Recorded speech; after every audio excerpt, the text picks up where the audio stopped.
Welcome to the Alchemy of Ascension podcast. I'm your host, Washayla Sananda, and today it's my pleasure to introduce you to Natalie Ledwell. Welcome, Natalie.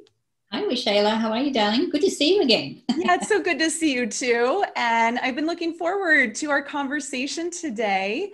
And I know a lot of my audience has probably already heard of your work and is familiar with you. But for those that haven't, I definitely want to share a little bit from your bio. And I love your bio. It gives people kind of a flavor of your personality and what you're all about and what you're up to in the world.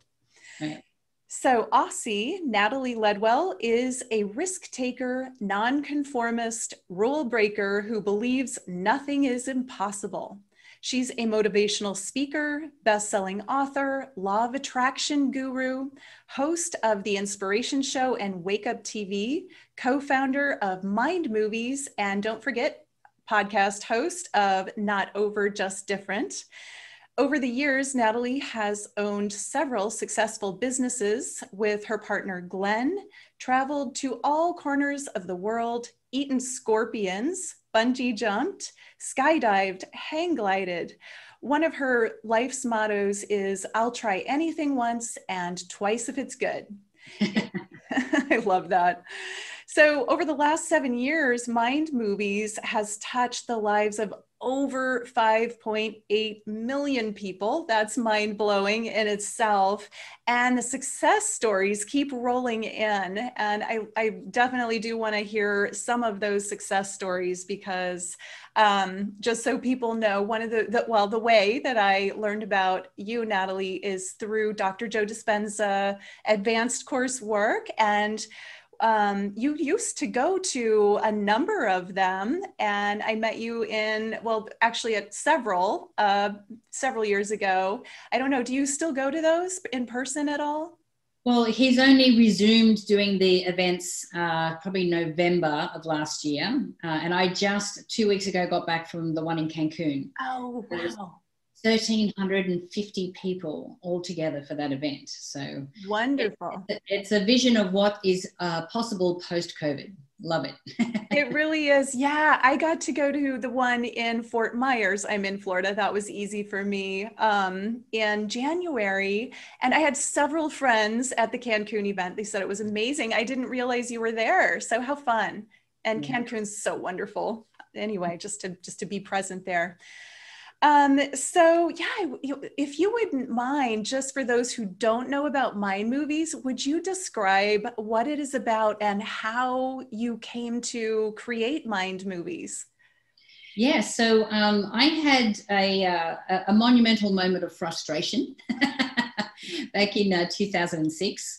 And I was the type of person, like at the age of 21, one of my bosses handed me a set of cassettes by Brian Tracy. So I was introduced to, in my 20s, it was like the Jim Rohns and Tom Hopkins, Tony Robbins and all those guys. So, how to set goals and do all that kind of thing. And it wasn't until I got into my early 30s that I started shifting and reading things like The Way of the Peaceful Warrior and, Conversations with God and more spiritual books, right? But, I'm looking at my bank account, I'm looking at my bills, and I'm just like, and at the time, Glenn, who was my husband at the time, we had 4 businesses we were running at the same time.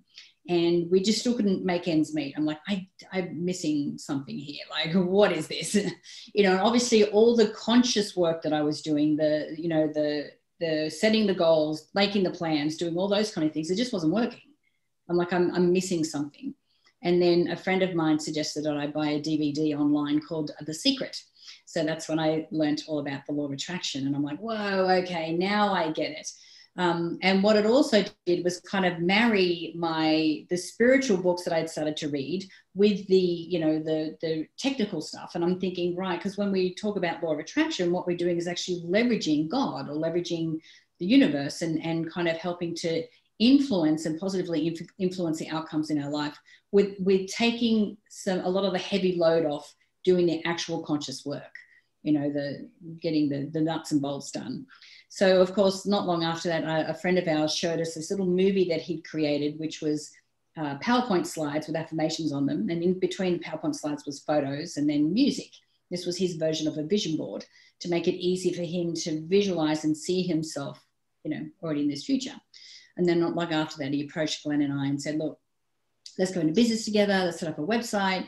You know, we're like, well, we don't know anything about the internet. Like Glenn couldn't turn on a computer and I hadn't even heard of YouTube. This was 2007. I'm like, I don't get any of this. So that's how we started. And we just, you know, our friend started to teach us how to write emails and do those kind of things. And once we had a little video on YouTube.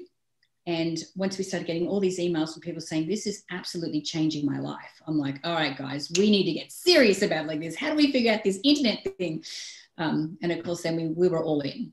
You know, we ended up coming to the US for 6 months. We joined a mastermind group. We went to like an internet marketing seminar. And we became sponges and learned everything that we had to be able to launch my movies to the world. And of course, our first big launch was 2008, September 2008, when the economic crisis had hit the planet. And everyone was losing their jobs and their homes and everything. And we're like, eek. You know, by this stage, we accumulated $150,000 on credit cards. So we were we were all in. If it didn't work, we were toast. But in the end, we ended up doing a massive launch, $700,000. You know, selling a little $100 program, but it was also what put us on the map. So the next year when we came back to the US, you know, we're getting emails from Jack Canfield and Bob Proctor and John Assaraf and all these guys, and we'd love to work with you. And that's kind of what got us going. But, you know, being in such a stressful situation like that, not knowing, like learning everything for the first time, like I never used a computer before that. Bookkeeping, that's all I used a computer for.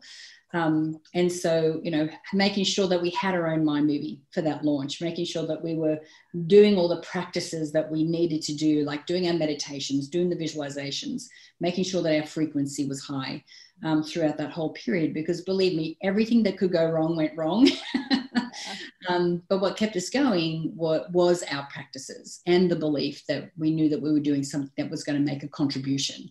So that's, you know. Wow.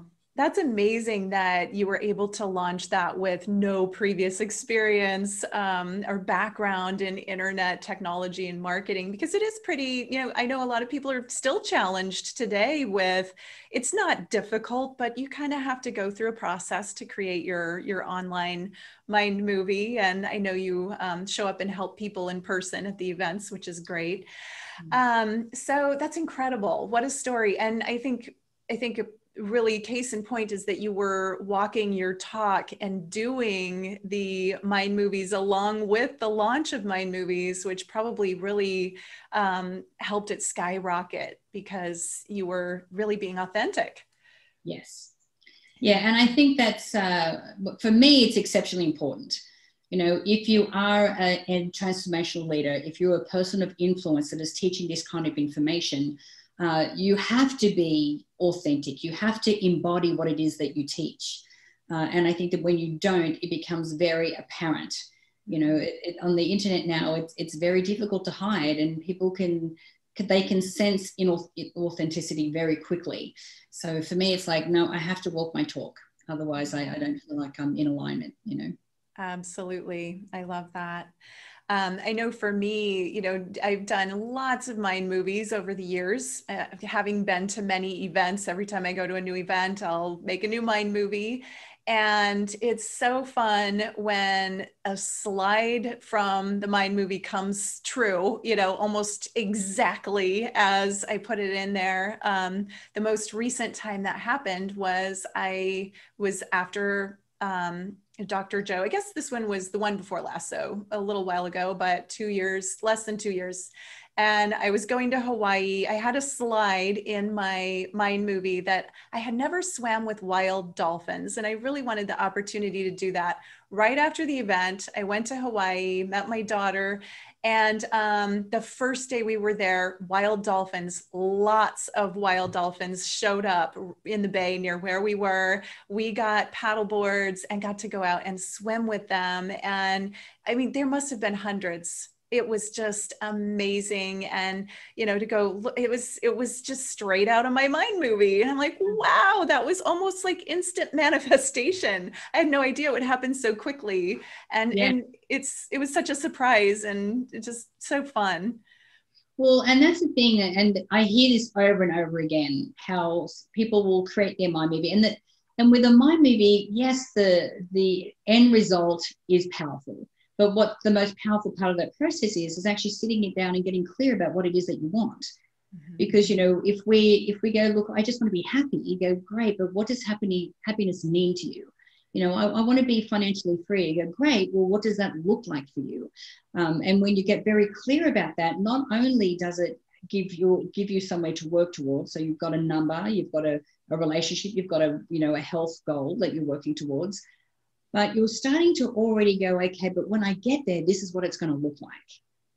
And when you can do that, and then you have these little mental vacations, or you have these little daydreams with intention, I call them, you know, you don't have to be sitting down with your eyes closed to visualize yourself already there. You could be vacuuming the house or driving the car. You could be doing something that doesn't create a lot of, you know, brain power, but your mind movie is this visual prompt that really helps you to go there. But you've already decided beforehand, you know, how you're going to feel, what it's going to look like. Because, you know, when we're talking about becoming a vibrational match to the things that we want to create, how we do that is through our emotions. And so specifically how we do that is feeling like we're already there. You know, then we are resonating that frequency out into the universe. And then everything that we need gets attracted back to us because it is a vibrational match to the things that we want. It's a pretty cool system. Yeah, it really is. And that is the key. It's like the missing link in the law of attraction, as it was taught before. I feel like that people, it's this immersion in, oh my gosh, it's so fun we'll just use swimming with dolphins. I'm swimming with dolphins and it's so fun and delightful and exciting. And, you know, the water, I can feel it. And, you know, when you really immerse yourself in that vision and that feeling experience, that obviously that's going to make you a vibrational match. And if we can carry that over into all other aspects of life that we're consciously creating, that's the key. And I think that the mind movies like training wheels for that. So we can practice it with these little scenes, scenarios and things, and then step into our lives and hold that frequency and draw it to us. Yeah. Well, at the beginning of 2020, because at the beginning of every year, I make a general mind movie for the year, and then I'll make specific mind movies for different projects or different areas of my life. And one that I'm very happy to report on, one that I made at the beginning of last year was on relationship. I'm like, no, you know, I've been single. So Glenn and I were married for 20 years and we separated about 8 years ago. And we're still good friends, we're still business partners and everything's cool. We just realized we're not meant to be together, you know. And with the podcast, the name Not Over, Just Different is the phrase I coined about our relationship. Like, we've just transitioned into something different. It's not over, it's just this now, you know. So we're both on board with that. So I created a mind movie on relationship. And it's amazing how when something like a pandemic hits and then you've got to stay at home and you've created all this space in your life, how are you going to invite something like that in if you're actually, you know, putting intention there and visualizing? And, you know, and I met my guy, Bert. I met him August of last year. And we've been together for just over 6 months now. And I actually showed him my mind movie probably about 3 or 4 weeks ago that I created around relationship. And he was like, wow, you really did order me. I'm like everything. Even there were things that he said to me on our first date, because, you know, during COVID, you go for a walk because, you know, you've got to be socially distanced. There were things that he said on my first date that were actually affirmations in my mind movie. That's how close he is to everything that I described. So. Wow, that's amazing. You manifested him. That's really fun. And yeah, and just, you know, so do you say in creating a mind movie, would you say that it's important to look at details and be specific, or be more general? You don't have to be too specific, because here's the thing that I do know. And when it comes to the manifestation process, I mean, and we can talk about, you know, the mechanics of it. Like, you know, for me, the first step is getting into my happy place, or that'll tell people to get into our higher frequencies.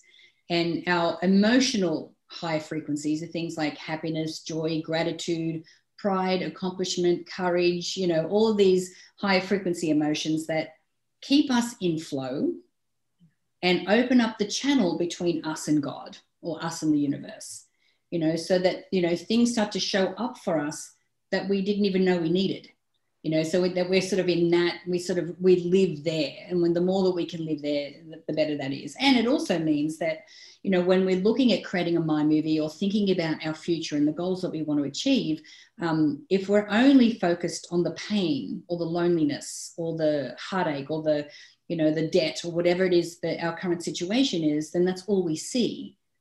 So at best, we might be able to see a solution to our current situation, but we're not visualizing how amazing life could be if we get everything that we want in this area of our life. And what I do know is that if you don't set the big hairy goals, if you don't have the big vision, then you're never going to get there.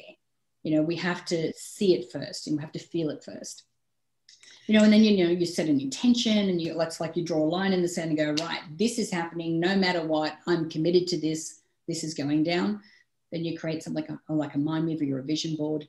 And then, you know, you're in your visualizations, and we can talk a little bit more about that in a moment, how, you know, Dr. Joe teaches it and how we get so specific with our visualizations.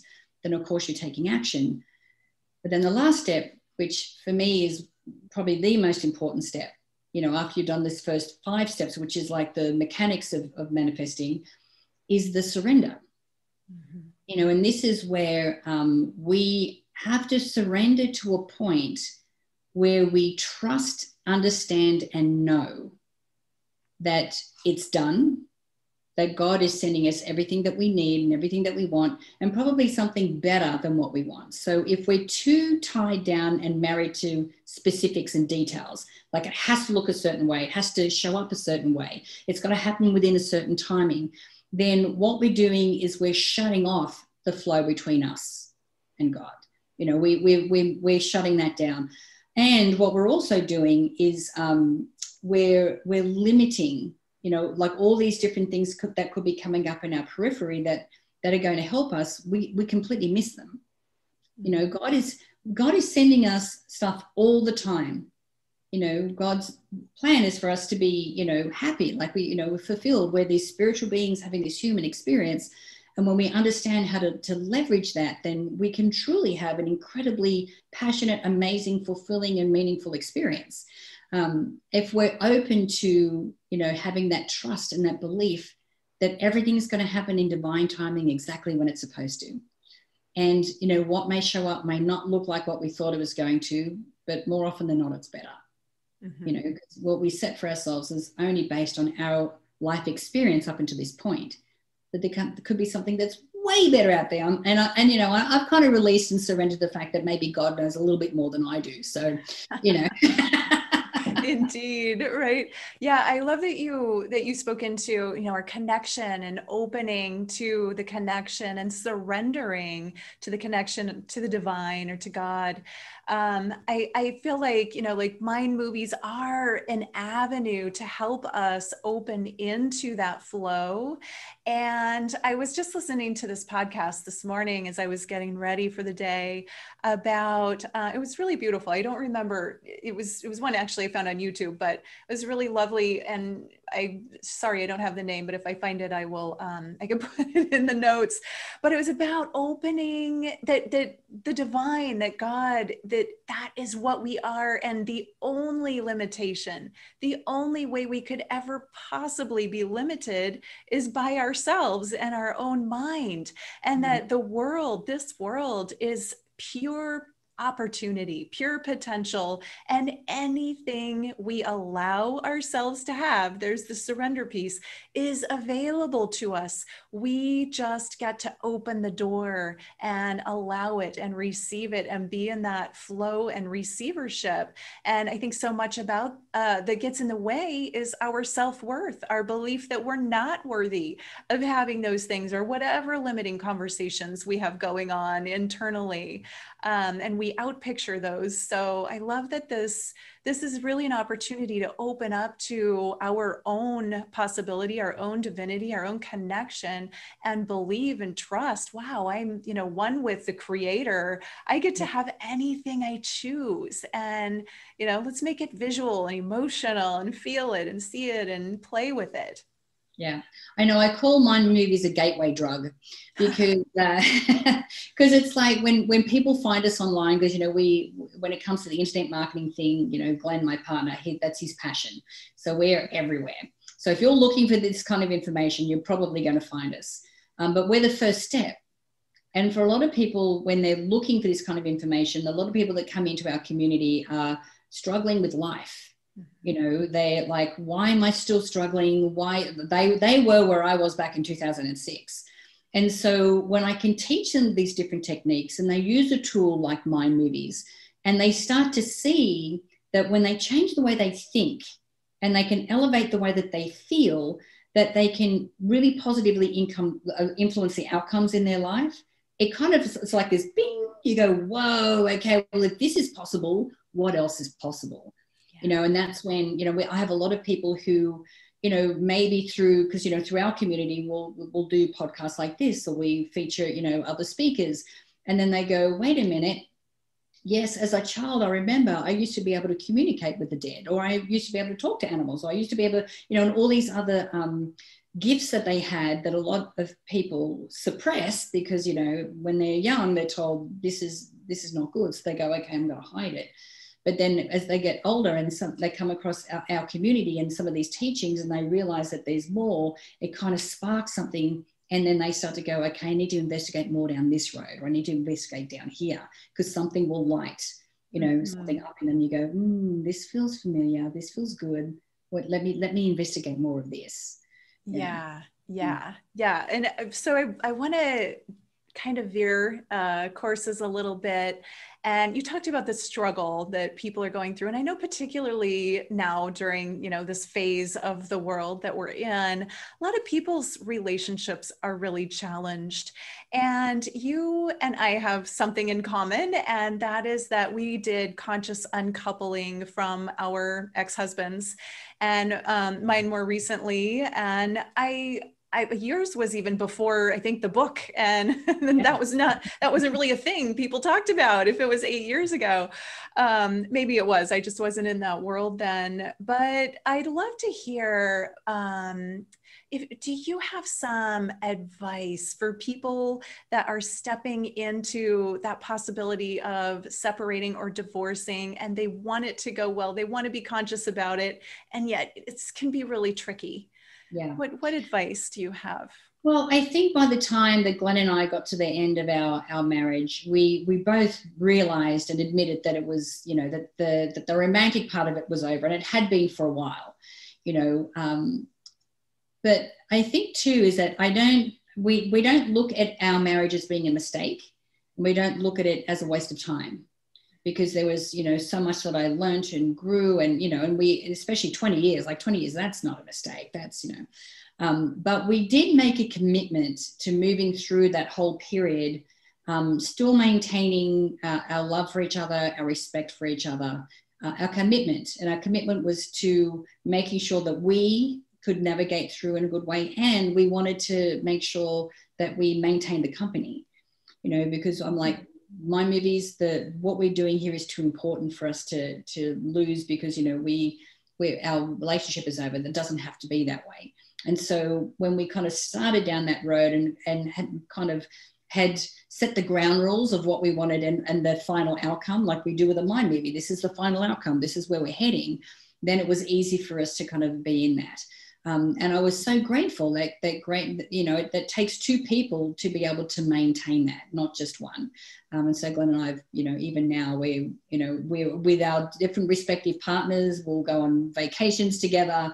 We're great in that respect, because, we've never lost that. But even in my new relationship, we had a I wouldn't say it was an argument, but we did have a heated discussion a couple of weeks ago.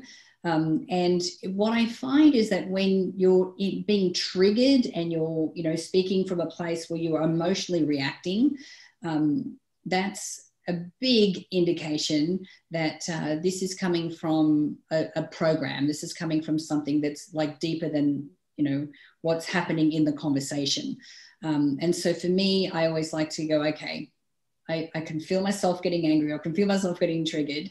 And so with some space, I can sit down and go, well, how did I show up in this? You know, even when my marriage was over, the first thing I asked was, how did I show up in the end of my marriage? You know, I need to figure that out, you know, because I know that I absolutely contributed. And so when I can, because that what we want to do when we're in a conversation like this, or when we're in a sticky situation, is have empathy and compassion for the other person that we're in conversation with, which is difficult when you're like, oh, you know, in this, you know, triggered, emotionally triggered place.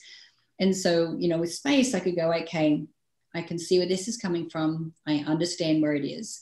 But then once I could release that, I'll go, okay, well, where is he coming from? And what is he trying to communicate here? I'm like, right. And knowing, because then when your mind is calm, like, you know, we're very fortunate, Bert and I have the same love language, which is quality time. And so I'm realizing if he's coming from that place, then I understand that when he's talking about this, what he's really saying is, you know, I'm not feeling important. I'm not feeling loved because, you know, quality time is my thing and you've got your attention somewhere else. And I'm like, right, now I've got it. So from there, I can go, okay, well, this is how I'm going to show up in, you know, in response to that, rather than being emotionally reactive and being in a place where we, you know, not being able to hear each other, which is a challenge. So that's a big thing for me. I like to have a little bit of space to figure out what's going on, but I look at myself first.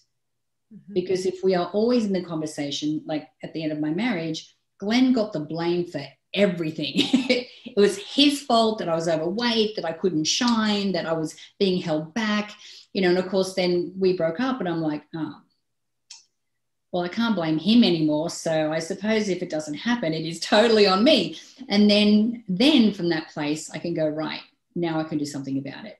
Because as long as we're blaming someone or something outside of us, whether it's a pandemic or the government or the economy or whatever that is, we lose all power to do anything about it because it's someone else's problem, right? We have to take responsibility for it. Otherwise, we can't shift anything in our lives. So that was a big lesson that I learned. Brilliant. Thank you for sharing about that and for bringing up the feeling of that when we're victimized or when we're acting as if we are at effect of the world rather than at cause of it, we have no power. And that is true across the board, whether, you know, in all of our relationships with other people, with, you know, the systems that are in place. And and I love that you pointed out, you know, we've got to look at how am I responsible for this? How am I a cause of this? What am I going to do about it? And I know for me in my breakup with my ex, I was grateful that he asked me to read the book Conscious Uncoupling. And I did. And then together we chose to base our separation on kindness and generosity. So we had that scale. Like, I might not have been feeling kind and generous at times, but we made that commitment. Like you said, we committed to be kind and generous with each other. And particularly, we have a son together. So particularly in front of our child, to always present kindness, generosity, and compassion for the other, to uphold, you know, his foundation. And it's in those moments where maybe I wasn't feeling that way, I did that on my own time, you know, and in the world, it was always kindness and generosity. And I'm so grateful. We did it that way. I'm grateful he brought it up. And I really do want to let everyone know that it is possible. It doesn't mean it's easy. And I have people sometimes reach out and say, oh, it looks so easy for you. I'm like, yeah, that's because all you've seen is my Facebook posts about it. It's, you know, we had to do the work. Yeah. Exactly. But also being an example for others as well. You know, and that's the thing, like, because I also, being in that place where you remember, you know, like Glenn, he's an awesome human being. Anyone that meets him loves him. He's gregarious, he's fun, he's passionate. You know, he just lives like he sucks the marrow out of life. Like he's just, but you know, for me, it's like I recognized that I changed, that I wanted different things, that I was moving in it, you know, and I couldn't keep up with that lifestyle anymore. I'm like, I can't do this. There's stuff that I want to do. There's, you know, I want to change the world. I've got all these things going on. And so he's still a part of that for me, you know, because of the business and everything that we have. And the other thing too is that, you know, we think about, you know, the way that we think and we perceive things. What I had to drop a lot was my judgment of his behaviors or my judgment of his choices. Because, you know, when I'm doing that and when we are sitting in a place of judgment, it's like, okay, you know, this and this and this, and then you got to turn the finger and go, well, why is that a judgment for me? Why is that a trigger for me? You know, at any time that comes up for me, I'm like, ooh, this is interesting. I wonder where this comes from. And then I'll sit in and I'll do a meditation. I'll do something where I'm really in the inquiry of it and going, where does this come from? You know, like the conversation with Bert the other night was, you know, I felt like I was getting in trouble for something I didn't believe that I should get in trouble for. And that took me straight back to when I was a kid and I used to get in trouble from my mum all the time. I'm like, oh, this is old. This is not Bert. This has nothing to do with him. This is an old program, you know, so it gave me the opportunity to, you know, and I think the other thing too is that we're not always going to be perfect. We're human beings, you know, and even though I'm not proud of the way that I showed up in that conversation, what doesn't serve me is to sit there and beat myself up over it. You know, I go, okay, not my finest moment. I apologize for it. But then on top of that, I'm like, okay, so this is how I'm going to be moving forward. This is how, so we don't have to have this conversation anymore. This is how things I'm going to change. This is, you know, different behaviors and things. And then I commit to doing them, you know, which is a big thing for me. So, yeah. Commitment is huge. I like that you keep bringing that up because it's true. Without commitment, we fail. And it's just so easy to step away from our values, our morals, and our, you know, what we've said we would do if we don't have that in place. So yes, I completely am on board with all of that. Yeah. And if there's one more thing I can add, and this was with Glenn and also with Bert, my new guy, I want them to feel like they never have to feel bad about asking for what they want, and vice versa. You know, I think it's important to create a space where we can both ask for what we want without judgment, without being ridiculed, without being shot down. And as, you know, as far out as whatever that is, that feels safe to be able to do that. And I think that that's been a big help with both of those relationships. Wonderful. Space to ask for what you want, no matter what it is. I love that. I think I'm going to add that in to my relationship prescription. Okay. So Natalie, you have done so many things in your life. You have created this amazing business of Mind Movies and so many other businesses. And it says here you even ate scorpions at one point.